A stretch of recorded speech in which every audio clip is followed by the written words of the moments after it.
नमस्कार दोस्तों, नमो भारत न्यूज़ में आपका एक बार फिर से स्वागत है। दोस्तों, तमिलनाडु में पेरियार की एक प्रतिमा पर भगवा रंग चढ़ाने की घटना के बाद कांग्रेस अध्यक्ष राहुल गांधी ने हिंदुओं को लेकर घृणा फैलाने वाले ईवी रामासामी उर्फ पेरियार की प्रशंसा और महिमा मंडन कर डाला है। आपको याद होगा, कुछ समय पहले जब CAA विरोधी दंगे हुए थे, उससे पहले या उसी के दौरान लगभग जो है जामिया में भी हुड़दंग मचा था। उसके अलावा आपको याद होगा JNU में भी बवाल कटा था। उस बवाल कटने के दौरान जो है पेरियार हॉस्टल के जो लड़के थे, उन्होंने ही वो नकाबपोश बनकर जो है पूरे JNU में दंगा मचाया था। और ये सब शुरुआत उसी पेरियार हॉस्टल के पास से शुरू हुई थी। अब ये पेरियार क्या कहानी है, कौन है, इसको आज आप जो समझ पाएंगे वो इस वीडियो के द्वारा समझ पाएंगे। इसलिए इसको लास्ट तक देखिएगा और ढंग से समझिएगा। अब क्यों इसमें राहुल गांधी ने जो है अपना एक बड़ा जो है ये कारनामा कर दिखाया। लेकिन आपसे अनुरोध है कि पहले इस वीडियो को ज़्यादा से ज़्यादा शेयर कर डालिए, क्योंकि इस वीडियो को ज़्यादा लोग देखेंगे, जानेंगे, तो आपके विचार वाले लोग आपके साथ जुड़ेंगे।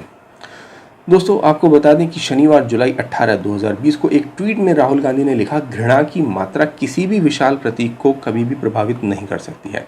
पूर्व कांग्रेस अध्यक्ष ने सिर्फ प्रतिमा को नुकसान पहुंचाने पर ही विचार व्यक्त नहीं किया, बल्कि उस व्यक्ति का भी महिमा मंडन किया जिसे हिंदू विरोधी बुद्धिजीवी के रूप में व्यापक रूप से पहचाना जाता है। दरअसल तमिलनाडु में कोयम्बटूर के सुंदरपुरम इलाके में ईवी रामासामी, जिसे कि पेरियार के नाम से जाना जाता है, की प्रतिमा शुक्रवार जुलाई 17, 2020 को भगवा रंग में नजर आई, जिसके बाद DMK आदि के कार्यकर्ताओं ने मौके पर प्रदर्शन करना शुरू कर दिया। कुछ लोगों द्वारा पेरियार की प्रतिमा पर भगवा रंग के पुताई कर दी गई थी। पुलिस के अनुसार पेरियार समर्थकों ने दोषियों को गिरफ्तार करने की मांग करते हुए चेतावनी दी कि अगर ऐसी घटनाएं फिर से हुई तो अपना प्रदर्शन उग्र कर देंगे ये लोग। अब पेरियार की यह प्रतिमा वर्ष 1995 में इस शहर में स्थापित की गई थी और ये 3 समाज सुधारकों की प्रतिमाओं में से एक है, तथाकथित समाज सुधारक। ठीक है। इस मामले में कथित रूप से भारत सेना संगठन के सदस्य 21 वर्षीय अरुण कृष्णन ने पुलिस के सामने आत्मसमर्पण भी कर दिया है। यह ध्यान रखने वाली बात है कि दक्षिण भारत में पेरियारवादियों के समर्थन की बदौलत ही 2019 के लोकसभा चुनाव में कांग्रेस पार्टी 50 सीटों को पार करने में सफल रही थी। इस तरह से देखा जाए तो हिंदुओं के प्रति नफरत फैलाने वाले पेरियार का महिमा मंडन कर राहुल गांधी सिर्फ पेरियार विचारधारा के समर्थकों का एहसान ही वापस कर रहे हैं।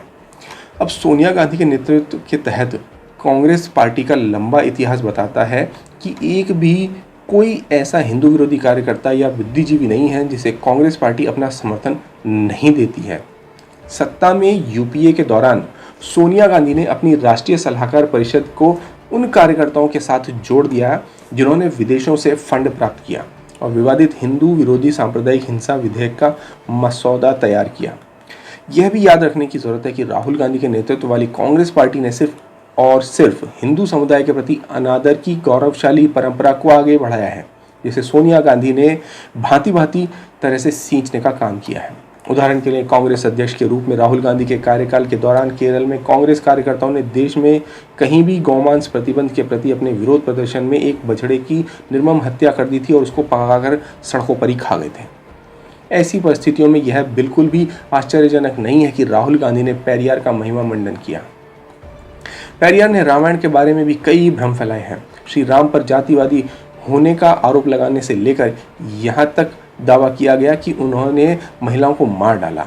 पेरियार के अनुसार हिंदू महाकाव्य रामायण और महाभारत को द्रविड़ पहचान को मिटाने के लिए चालाक आर्यों द्वारा लिखा गया था। इस तरह की भ्रमित करने वाली बातें तक इसने कह डाली थी।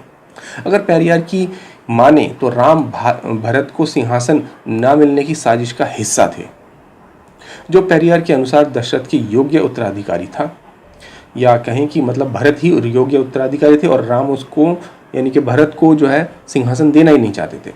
राम के प्रति अपनी घृणा के अलावा पेरियार ने भगवान गणेश की मूर्तियों को भी खंडित किया था।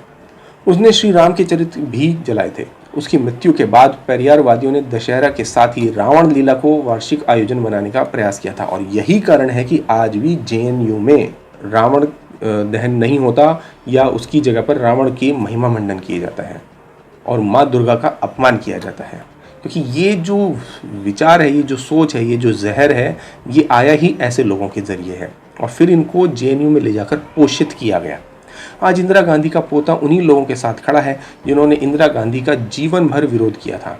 ये राहुल गांधी और उसकी मां सोनिया गांधी के तहत कांग्रेस पार्टी की मानसिकता में आए बदलाव को भी प्रदर्शित करता है, जहां पार्टी सक्रिय रूप से हर किसी को हिंदू देवी देवताओं के बारे में बोलने के लिए प्रेरित करती है और हिंदुओं की भावनाओं को आहत करने का हर प्रपंच करती है।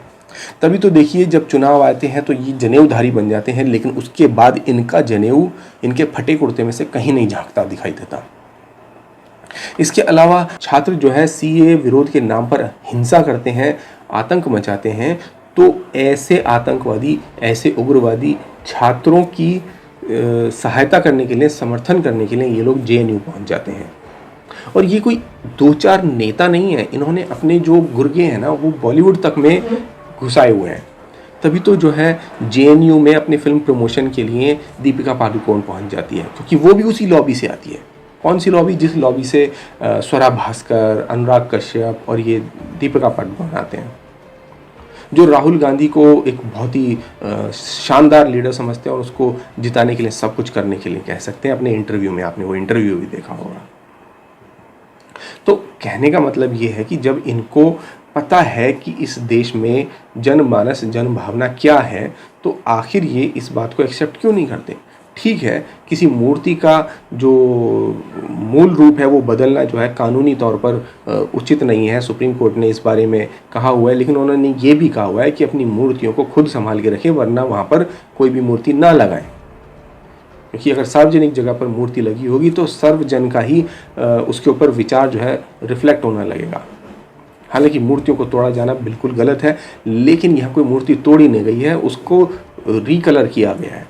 अब उसमें कलर कौन सा है या नहीं है ये बाद की बात है, वहाँ के जनमानस के विचार के भाव है। क्योंकि आप अपने भगवान या आराध्य या अपने जो महान पुरुष होते हैं उनके अंदर उनको उसी प्रकार से देखते हैं जिस प्रकार की आपकी भावना होती है। तो वहाँ के अगर हिंदूवादी पेरियार को इस तरह से देखना चाहते हैं तो इसमें तकलीफ क्या है कि वो भगवा रंग में रंगा हुआ है। लेकिन अगर किसी को तकलीफ है भी तो अपना प्रदर्शन शांतिपूर्वक तरीके से करे, बताए और कहे। लेकिन मुद्दा वहाँ आ जाता है जब उस प्रदर्शन के पीछे आपकी राजनीतिक इच्छाएं जागृत होने लगती हैं, वो प्रदर्शित होने लगती हैं। और ऐसी जो राजनीतिक इच्छाएं जो हैं वो तब इस तरह की दिखाई देने लगें कि भाई आपने जब उन वामपंथियों का समर्थन लेके सीटें हासिल कर ली, तो आज आप इस मुद्दे पर बोलकर आप उनको थैंक यू या धन्यवाद या आप उसको थैंक्स गिविंग अगर आप कर रहे हो या उसका बदला आप चुका रहे हो, तो इससे आपकी मानसिकता प्रदर्शित होती है या आपके विचार समझ आते हैं राहुल गांधी जैसे लोगों के। तो दोस्तों, आपका इस पूरी खबर पर क्या विचार है ये हमें कमेंट बॉक्स में लिखकर ज़रूर बताइएगा। लेकिन मैं आपसे यहाँ जानना चाहता हूँ कि आज तक इतने सारे चुनाव हार चुके राहुल गांधी को ऐसे मुद्दे पूरे साल भर में क्यों नज़र आते रहते हैं जिनसे केवल और केवल हिंदू जन भावना की ही भावनाओं को आहत किया जाता है? क्या इन्हें पूरे साल भर में कभी किसी इवेंट में ऐसे कोई कार्यक्रम करते हुए देखा गया है या जाता है जिसमें कि हिंदुओं का समर्थन कर रहे होते हैं? चुनावों को छोड़ दीजिए, चुनावों के काल को छोड़ दीजिए, आपको नज़र नहीं आते हैं। दरअसल कभी आपको ये होली पर भी नज़र नहीं आएंगे। कभी आपने देखा है कि राहुल गांधी, अभी रक्षाबंधन आ रहा है, क्या आपने कभी देखा है रक्षाबंधन पर राहुल गांधी प्रियंका गांधी वाड्रा के पास गए और जाकर उससे राखी बंधवाई, या प्रियंका गांधी वाड्रा ही जो है आ गई और राहुल गांधी को राखी बांध कर दिखाया? अब तो खैर लॉकडाउन है, आपस में घर में भी और कोई काम तो है नहीं, जाकर राखी बांध के दिखा दें? नहीं दिखाएंगे। लेकिन ये न्यू ईयर सेलिब्रेट करते दिखाई देंगे, कि ईद पर जो है इफ्तार पार्टी करते नज़र आएंगे, ये सब करते नज़र आएंगे, लेकिन ये कभी हिंदुओं की भावनाओं के साथ जुड़ते नज़र नहीं आएंगे। क्या इनमें से किसी ने कभी राम मंदिर के लिए कोई काम करते दिखा आपको? या राम मंदिर बनने का जो फैसला आया उसके ऊपर कभी इन्होंने कोई बहुत अच्छा कोई काम करके दिखाया हो? या इन्होंने कोई राम मंदिर ट्रस्ट के नाम पर जो राम जन्मभूमि ट्रस्ट जो है उसके नाम पर इन्होंने कुछ दान किया हो? ऐसा कुछ कारनामा ये नहीं करेंगे। ये जाकर एक ईंट तक उसकी दीवार पर नहीं रखने वाले। ये अपना श्रम दान तक नहीं कर सकते। और वो क्यों नहीं कर सकते? उसका कारण है। उसका कारण क्या है? उसका कारण सिर्फ और सिर्फ यही है क्योंकि इनकी विचारधारा इस देश की नहीं है। ये एक बहुत बड़े इटालियन गैंग, माफिया गैंग के सदस्य हैं जो केवल और केवल इस देश में एक धर्म विशेष का जो है प्रोत्साहन करना चाहते हैं। तो आपका इस पर क्या विचार है दोस्तों, हमें कमेंट बॉक्स में लिखकर ज़रूर बताएं। साथ ही साथ इस वीडियो को शेयर ज़रूर करें। धन्यवाद। जय हिंद। वीडियो को लाइक, सब्सक्राइब और शेयर करना ना भूलें। अपने विचारों को कमेंट बॉक्स में लिखकर हम तक जरूर पहुंचाइए।